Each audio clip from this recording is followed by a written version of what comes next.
코로나 이후 나날이 늘어나는 쓰레기를 어떻게 활용할 수 있을까 전 세계인의 고민입니다. 탄소 중립 등 환경 보호에 대한 시대적 요구가 커지다 보니 정부나 기업도 적극적으로 재활용 산업에 뛰어들고 있는데요. 그래서 이번 가치경제에서는 환경도 지키고 돈도 버는 자원 재활용에 대해 알아봅니다.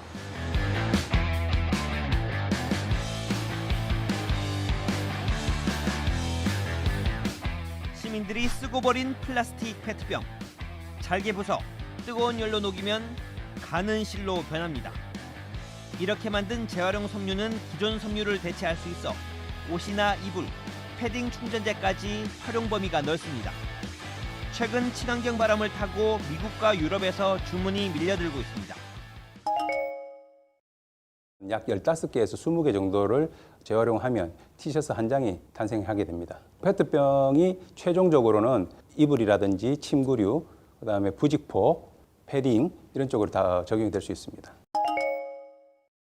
코로나 이후에 그 자연환경 보호라든지 기후 변화에 민감해짐에 따라서 나이키나 이케아 같은 글로벌 기업들이 앞장서서 이제 2025년도부터는 리사이클 원료만 사용하겠다고 공언을 함에 따라서 제품의 개발 방향을 친환경적으로 이동을 하는 것 같습니다. 쓰다 버린 플라스틱 장난감. 색깔별로 녹인 뒤 개성 있는 생활용품으로 만듭니다. 간판을 잘라 만든 수첩과 손가방도 독특한 디자인 덕에 인기가 많습니다. 이 자원에 대해서 좀 가치 있게 환경을 좀 생각을 해서 이 제품을 이용을 해야 되겠다라는 마인드를 또 가지신 분들도 많고요. 실제적으로 저희가 만들고 있는 제품들이 사실 쓸모 있는 것들이 많습니다. 그래서 그런 제품들로 소비자들의 반응이 되게 좋아요. 디자인적인 부분을 좀 같이 가져간다고 하면 세상에서 정말 나밖에 할 수 없는, 나만 가지고 있을 수 있는 그런 제품으로 소비자의 니즈를 좀 맞춰줄 수 있는, 분명히 이 산업이 앞으로 훨씬 더 전망이 좋고 발전을 한다라는 가능성을 품고 있다고 보거든요. 전 세계 재활용 시장 규모는 300조 원.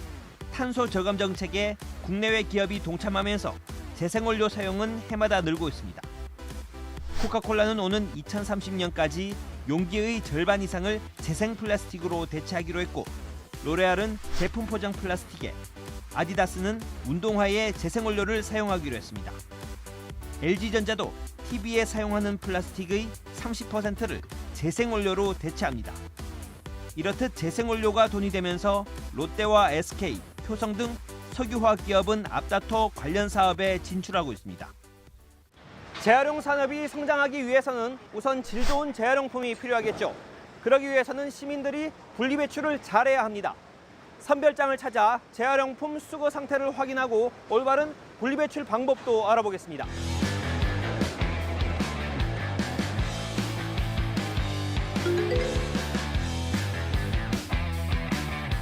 시민들이 분리배출한 일회용품과 포장지, 각종 배달 용기가 모이는 곳입니다.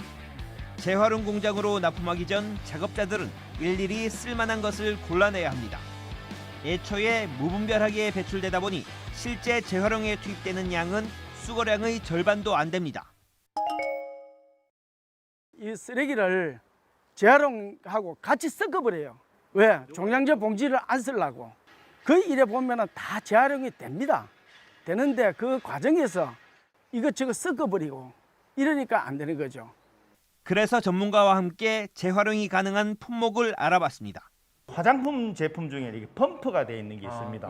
요거는 따로 분리해서 쓰레기통에 넣어주시고 요거만 이건 그냥 일반으로 버리는 일반 거예요? 종량제로 물론 이 부분에도 재활용이 가능합니다만 그러려고 뭐 분해해가지고 철 성분인 스프링을 제거하고 이렇게 플라스틱으로 배출을 해주셔야 되는데 그러면 시민들이 너무 복잡고 힘들잖아요. 잘 아시겠지만 저희들이 많이 음식 시켜 먹는 건데 이 제품도 또한 PP 재질인데 100% 재활용이 되는데 이렇게 음식물이 묻어 있으면 세척을 해야 되는 공정을 거쳐야 되기 때문에 실제로 재활용이 힘듭니다.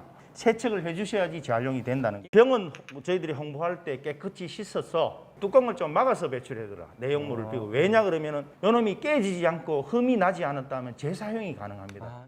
컵라면 용기 중에 종이도 있고 스티로폼도 있는데 음식물이 남아 있으면은 재활용하는데 많은 비용이 들기 때문에 선택되지 않습니다. 이 두 가지는 재활용이 안 되는 예. 거예요? 예, 주민들이 내는 스티로폼인데요. 이 테이프나 라벨을 좀 떼서 배출해 주십사. 이것도 물론 스티로폼으로 만들어져 있습니다. 그런데 재활용이 되지 않는 거는 여기 코팅이 됐다거나 다른 게 인쇄가 됐기 때문에 재활용이 어려우니까 종량제 봉투에 좀 넣어주시면 되고요. 재활용을 통해 인류의 지속 가능성을 높이는 순환 경제가 제도권으로 들어오면서 재생원료의 가치는 더 높아지고 있습니다.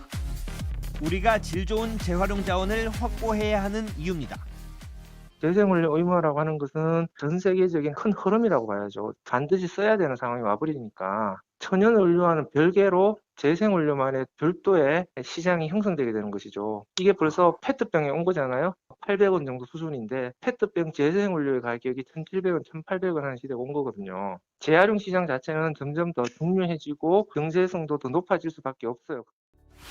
제대로 배출한 재활용품, 수익이 돼서 돌아옵니다. 선순환이 제대로 작동한다면 인류의 지속 가능성도 커지겠죠.